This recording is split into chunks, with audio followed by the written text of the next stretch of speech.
Philippe Rossi. En confinement, tout seul je suis bien mieux, je suis pas contagieux en confinement. Ouais, c'est son avis, parce C'est la que petite sirène, on en n'est fait. pas, voilà, c'est ça, on n'est pas pressé d'y être. Le confinement, va-t-on y échapper? C'est la question que tout le monde se pose. Écoutez ce qu'a dit le ministre de la Santé, Olivier Véran. Il est évidemment possible qu'on ne soit jamais reconfiné. Moi, je souhaite, comme ministre du gouvernement, qu'on puisse le plus tôt possible rendre des libertés aux Français. Voilà, le nombre de contaminations qui reste stable, c'est le variant anglais qu'il va falloir surveiller. Pour certains épidémiologistes, il sera majoritaire en mars. C'est le variant qui devrait dicter la marche à suivre. Lui, Emmanuel Macron, il le sait, mais il a fait le choix de ne pas confiner. Le pari du chef de l'État, éviter un 3e confinement. Pour ça, le gouvernement a renforcé les contrôles pour faire respecter le couvre-feu. Le gouvernement a même imposé le télétravail, fermé certains grands centres commerciaux. Emmanuel Macron va-t-il réussir son pari d'éviter un 3e confinement? C'est tout ce qu'on lui souhaite. On va en débattre avec Philippe Bilger, magistrat honoraire, le conseiller en communication Gaspard Ganzer et Caroline Pilastre qui est avec nous, consultante dans le domaine du handicap visuel. Et puis bien sûr, vous au 0826 300 300, on va commencer par vous d'ailleurs. Jean qui nous appelle de Paris. Bonsoir Jean. Oui, bonsoir. Bonsoir à vous Jean. Bonsoir aux auditeurs de Sud Radio. Mais bonsoir à vous, mon cher Jean, vous en faites partie. Alors, est-ce que Macron va réussir son pari? Est-ce qu'il a eu raison de ne pas reconfiner et d'attendre un petit peu? Moi, je pense qu'il a eu raison. Je ne le soutiens pas particulièrement, mais dans cette affaire, je pense qu'il a eu raison, et parce que il est sur une ligne de crête entre les effets favorables et les effets défavorables des différentes mesures prises. Et donc, et en particulier, moi je pense qu'il ne faut pas opposer l'économique et le sanitaire, parce que c'est l'économie qui finance le système de santé. Oui. Et si l'économie s'effondre, on l'a vu lorsque l'Union soviétique s'est écroulée, la mortalité, par exemple, en Russie a diminué, je crois, de 8 ans. Donc vraiment, on ne peut pas opposer les deux.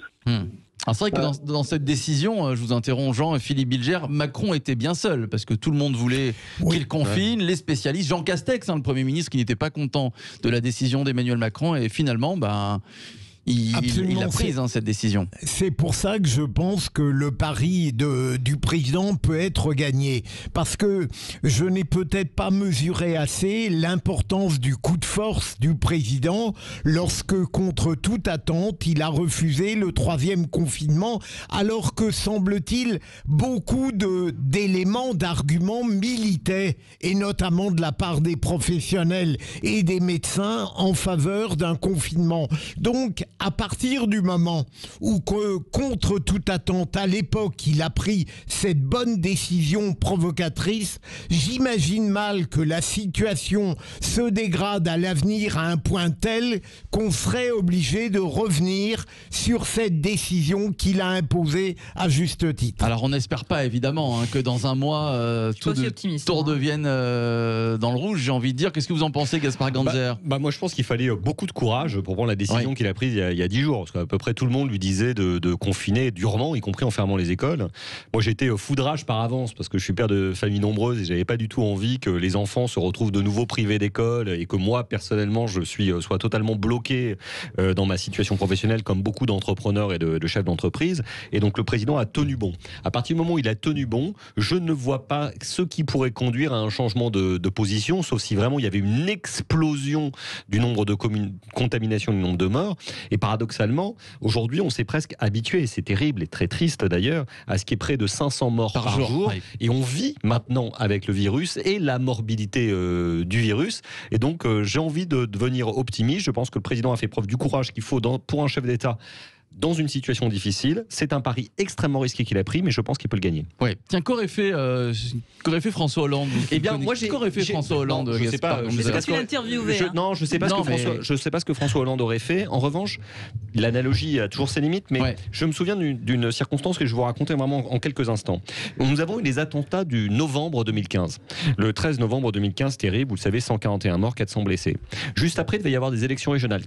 15 jours plus tard. Ouais. Non, 15 jours plus tard, il devait y avoir la COP21. On devait accueillir la totalité des chefs d'État et du monde entier, plein de gens, des manifestations, etc. Et puis, 3 semaines plus tard, il devait y avoir les élections régionales. La totalité des experts en terrorisme, l'opposition a dit annuler les élections régionales, annuler la COP21. François Hollande a dit on va faire la COP21, on va faire les élections régionales. Résultat, on a réussi à avoir l'accord de Paris et les élections régionales se sont déroulées dans des très bonnes conditions. Et de la même manière, après les attentats de Charlie Hebdo et de l'hypercacher, les gens voulaient manifester. François Hollande a dit non seulement les gens vont pouvoir manifester pour témoigner leur soutien, mais en plus j'irai manifester avec eux et tous les chefs d'État du monde entier. Et ça a été la marche du 11 janvier, plusieurs millions de gens dans la rue. À cette époque-là, tout le monde nous disait vous êtes complètement fous de faire ça, etc. Et il a eu le courage de le faire. Donc parfois, dans certaines circonstances, tant Emmanuel Macron que François Hollande et Nicolas Sarkozy a pris d'autres décisions courageuses, peuvent prendre ce genre de décision. Eh oui. Alors Caroline Pilas, est-ce que vous êtes d'accord avec Philippe Bilger qui est assez optimiste, Gaspard Ganzer aussi qui est plutôt optimiste? Est-ce que vous êtes optimiste aussi pour l'avenir et les semaines qui arrivent? Non, absolument pas. Je suis en désaccord avec ces messieurs. Je pense que c'est reculer pour mieux sauter parce que tout va être une question du variant sud-africain et anglais. Et en fait, en fonction justement de ce variant, si le virus mute gravement, on sera forcément reconfiné. Je comprends que ce soit extrêmement difficile pour la majorité, celle-ci ou quelle qu'elle soit, comme tu le rappelais Gaspard, de prendre des décisions, de taper du poing sur la table, parce que c'est aussi un coup de dé. Je veux dire, ils le font en écoutant des experts, mais à l'arrivée, le président reste le maître. Et le souci qu'il y a eu pendant très longtemps avec cette crise, et c'est ce qui lui est reproché, et tout à l'heure on va parler du sondage IFOP où il a perdu 4 points, même si les sondages sont fluctuants, c'est ce qu'il en est, c'est cette gestion de la crise, c'est le fait du et en même temps. Le et en même temps n'est pas possible dans ce cas de figure. Il y a un moment donné, soit vous tapez du poing sur la table, comme je le disais, soit vous êtes laxiste, mais vous l'acceptez et vous tenez bon. C'est-à-dire que, en termes de compréhension de la collectivité, il faut avoir une ligne de conduite. Là, on a eu une incompréhension depuis le départ. On ne va pas revenir, mais je vais quand même faire un constat. Les masques. Merci Philippe. Les tests, le confinement, le couvre-feu, le reconfinement soft, le petit couvre-feu qui est quand même un confinement.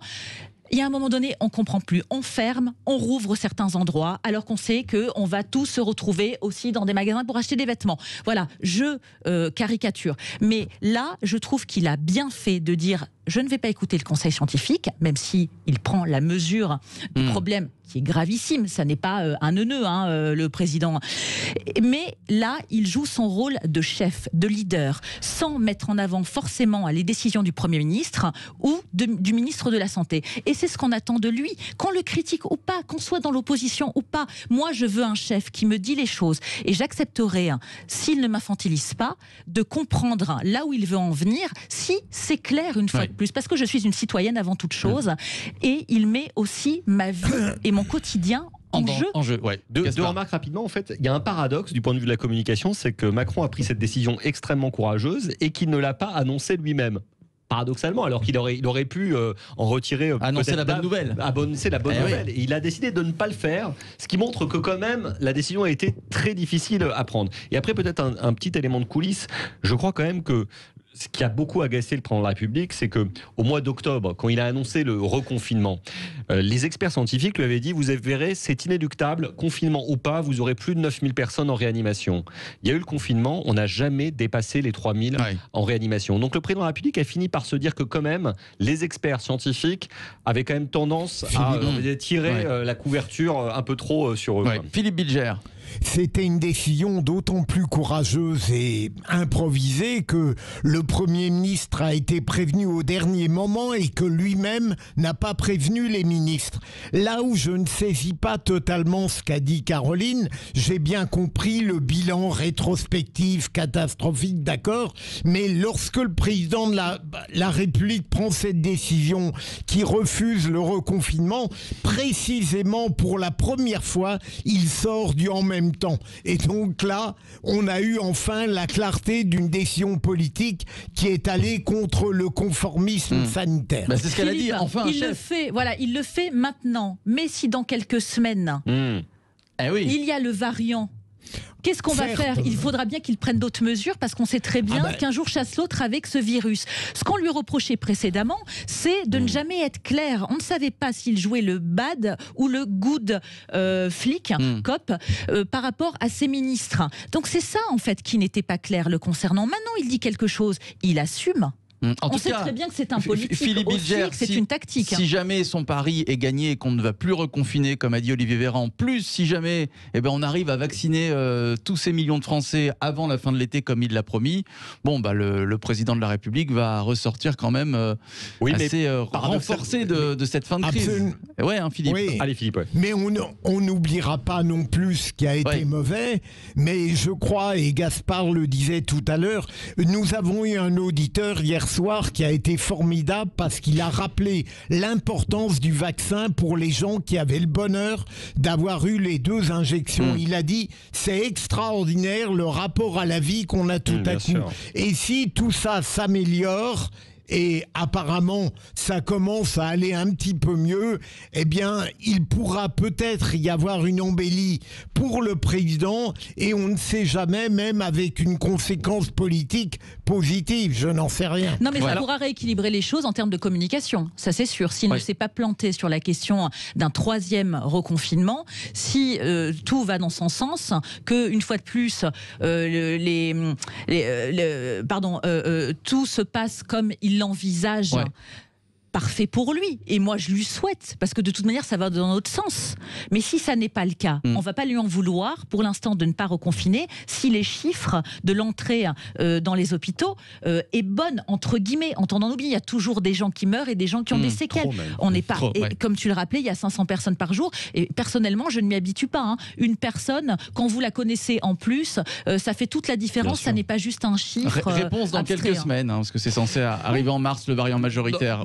Je vais me livrer au délicat exercice du pronostic, mais je pense qu'au-delà des conséquences politiques, on peut aller vers une véritable embellie, je dirais même presque une movida cet été, et je pense qu'on va avoir quand même des moments de soulagement incroyables et de fête si jamais les gens sont vaccinés. Après, quelles sont les conséquences politiques? Je pense qu'il faut s'en méfier, parce que vous savez, c'est pas parce qu'on a réglé une crise que les électeurs vous remercient. C'est vrai. Churchill et De Gaulle sont bien placés pour le savoir. Allez,